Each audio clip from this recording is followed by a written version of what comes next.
Bonjour à tous, bienvenue pour le 7e numéro de Champ de Vision. Le débat sur la sécurité, le thème du jour, c'est comment acheter une société de sécurité. Quelles sont les démarches à suivre, comment choisir sa cible, quel est le rôle des fonds d'investissement dans ce secteur et surtout, combien ça coûte, comme dirait l'autre. On va essayer de répondre à toutes ces questions aujourd'hui avec Patrick Haas, notre expert, toujours présent à mes côtés. Bonjour Patrick. Bonjour Alexandre. Et je crois que vous êtes venu en famille parce qu'en face de vous, il y a Jean-David Haas. Il n'est pas du tout de ma famille, Rien on à s'est voir. rencontrés tout à fait par hasard il y a Tommy quelques Haas, années. Tommy Haas, le joueur de tennis non plus, et Patricia Haas non plus, bien sûr. Alors, Jean-David Haas, vous êtes directeur général du fonds d'investissement NextEdge, qui est un fonds très actif dans la sécurité. Hein. Voilà, on est leader du capital développement en France dans le domaine notamment de la sécurité. Et pour compléter ce plateau en argent, Jean-Marie Pichon, bonjour. Bonjour. Vous êtes associé fondateur du cabinet de fusion-acquisition Eurodeals, très présent également dans la profession. Je crois qu'Eurodeals est intervenu, entre autres, en tant que conseil de Securitas pour l'acquisition de Automatic Alarm, c'est ça? Exact, et oui, pour la cession du groupe Vulcain à UTC. Exactement. Beaucoup de choses à nous dire. Donc, deux parties dans cette émission. Dans la première, on va faire un panorama du secteur en ce qui concerne, bien évidemment, l'économie. Et puis, on va se placer du côté acheteur. Et on se retrouvera en deuxième partie d'émission pour se placer plutôt du côté vendeur. Voilà. La sécurité, c'est un marché mondial à fort potentiel de croissance. Un marché large, varié, qui couvre de nombreux domaines. La sécurité privée, on le sait, c'est aussi lié au PIB des États. Plus ce dernier est élevé, eh bien plus les gouvernements investissent dans la sécurité pour la protection des sites industriels, des sites stratégiques et touristiques, entre autres. Alors, messieurs, comment se comporte actuellement le marché de la sécurité en termes d'achat et de vente de sociétés? C'est un marché qui est très très actif. Bon, il a toujours été, mais il est de plus en plus à cause de la modernisation des équipements et autres.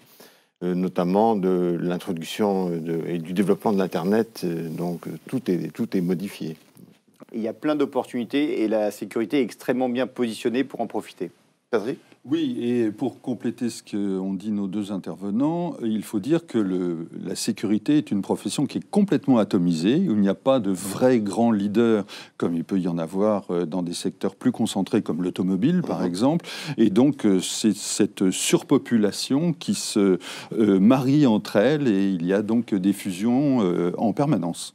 Est-ce que en France, le climat un peu angoissant et anxiogène qui fait... les affaires du secteur, quand même, on peut le dire. Je crois qu'il y a une progression annuelle de près de 7%, soit plus du double de la croissance mondiale. Est-ce que ça se ressent aussi sur ces achats-ventes de sociétés? Moi, je pense que ce siècle sera le siècle des émotions. Et la sécurité est au cœur des émotions, à la fois du public et du privé. Donc, très clairement, ce siècle verra beaucoup d'opportunités pour la sécurité, et notamment pour protéger les émotions des individus et la data, qui va devenir vraiment un vecteur de croissance extraordinaire. C'est beau ça, ce siècle sera le siècle de l'émotion, on dirait du Simone Veil. Vous partagez ce point de vue? Complètement, oui. Patrick? Alors, si on se place sur un point de vue un petit peu historique, il faut dire qu'il y a eu beaucoup d'acquisitions dans les années 90, fin des années 90, où il y a eu le vrai début de la mondialisation de l'industrie de la sécurité. Et la France est complètement passée à côté de ce mouvement. Et tous les grands entreprises de l'époque françaises se sont fait racheter par des groupes étrangers.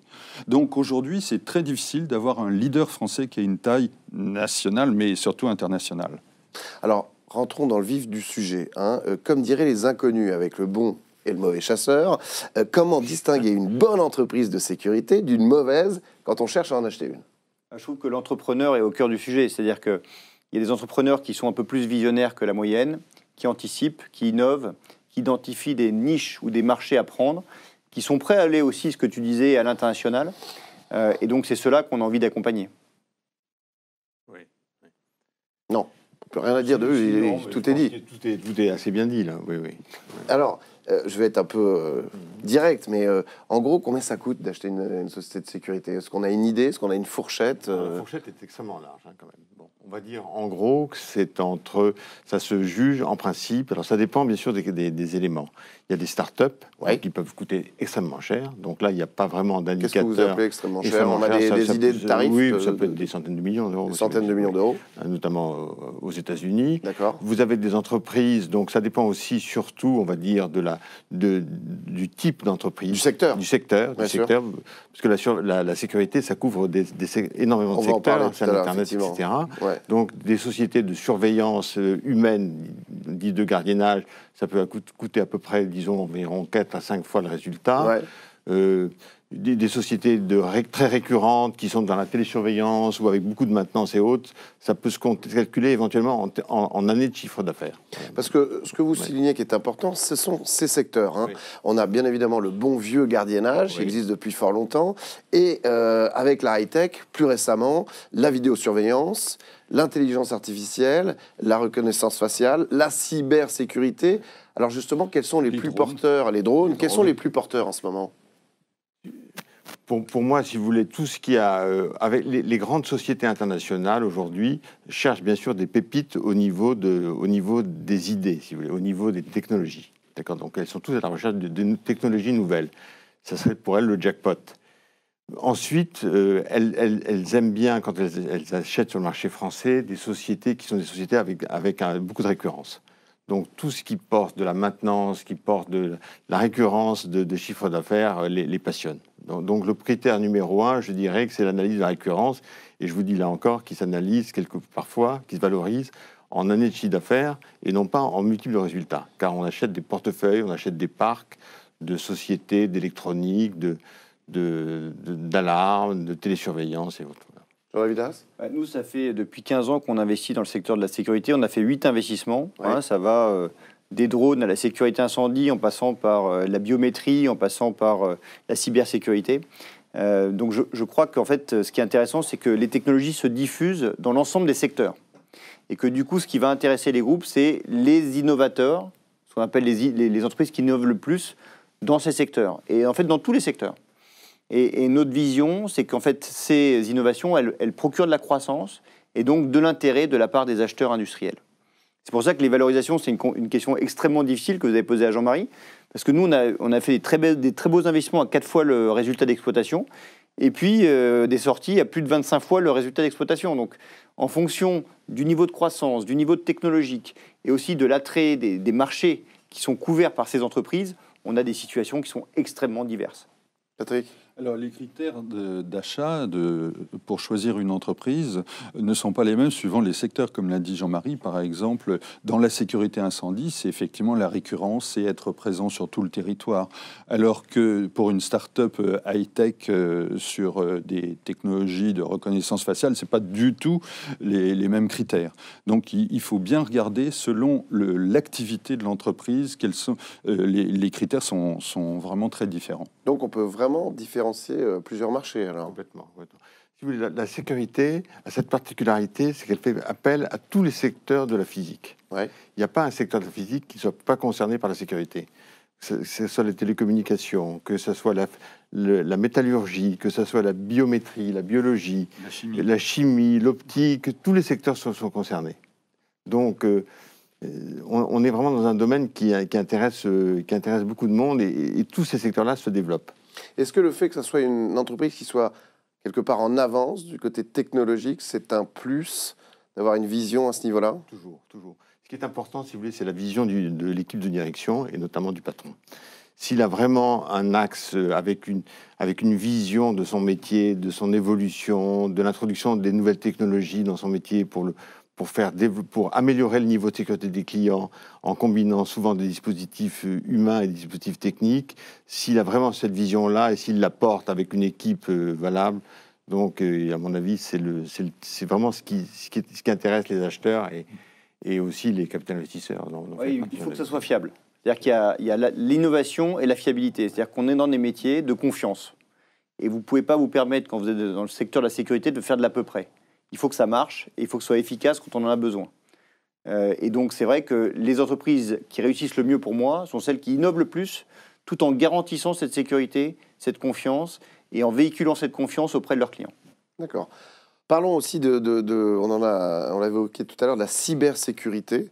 Je rappelle que le nombre d'attaques informatiques progresse de près de 60% par an. 92% des entreprises françaises ont subi une ou plusieurs attaques en 2018. C'est un chiffre qui est en augmentation constante.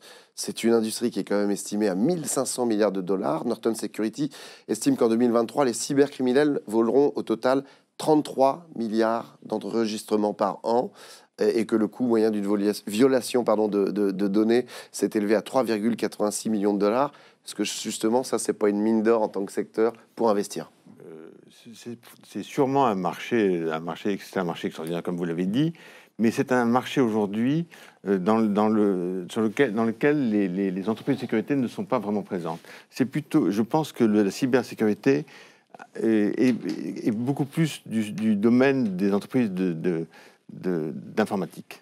Ou télécommunications que d'entreprises de sécurité. Oui, il y a très peu de sociétés de sécurité électronique ou même de surveillance humaine qui sont présentes dans la cybersécurité. Très peu.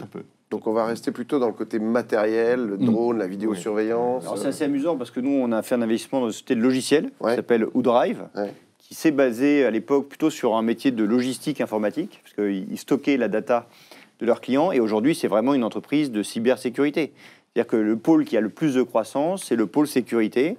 Pourquoi ? Parce qu'aujourd'hui, il y a une guerre mondiale pour la donnée. C'est-à-dire que les Américains essayent de mettre la main sur l'or du XXIe siècle qui sera la donnée. La data. Et WhoDrive l'a bien compris et a développé une suite de logiciels extrêmement performante pour contrer effectivement ce vol discret, parce qu'on ne le voit pas, mais potentiel de la data. Et d'ailleurs, il y a un combat législatif autour de cette data qui est passionnant. C'est-à-dire que le Patriot Act aux États-Unis permet à n'importe quel moment au gouvernement américain d'avoir accès à des données qui sont dites sensibles. Donc il va falloir qu'on arrive à protéger progressivement nos datas, parce que sinon on laisse partir notre savoir-faire dans des mains qu'on ne maîtrise pas. Comment ça se passe en France, à ce niveau-là ? En France, la France a du mal à s'organiser, si vous voulez, et c'est un sujet qui doit s'aborder essentiellement au niveau européen. Donc, je crois que la réponse ne peut être qu'européenne. Il n'y aura sûrement pas un Français qui émergera dans ce domaine. En revanche, il faut qu'on ait nous aussi nos GAFA au niveau européen. Il n'y a qu'au niveau de l'Europe qu'on peut le construire. Je dirais que la France a quand même historiquement eu une avance sur la protection de la donnée, et notamment, il y a un vrai travail qui est fait par l'ANSSI pour essayer d'être un peu précurseur en Europe dans ce domaine-là, et il faut qu'on continue. Et il faut qu'on arrive, là où vous avez raison Jean-Marie, c'est qu'on arrive à s'imposer comme la référence européenne. Et aujourd'hui, il y a un peu un combat, on va dire, des chefs au niveau européen pour savoir qui va prendre le lead là-dessus. Un combat des chefs entre qui et qui ? C'est souvent entre la France et l'Allemagne. Patrick ? Alors, dans la cybersécurité, pour revenir un petit peu au sujet des investissements dans les entreprises, il faut dire qu'en France, il y a soit des très gros de la cyber, qui sont des opérateurs de télécom, des grands groupes informatiques, ou alors des startups qui sont sur des niches, et donc il n'y a pas tellement de poids moyen. Très bien, c'est la fin de cette première partie de ce champ de vision consacré à l'achat d'une société de sécurité. Et on va se retrouver dans la deuxième partie pour évoquer plutôt le côté vendeur, savoir comment procéder, quelles sont les meilleures solutions pour bien vendre son entreprise. On se retrouve tout de suite.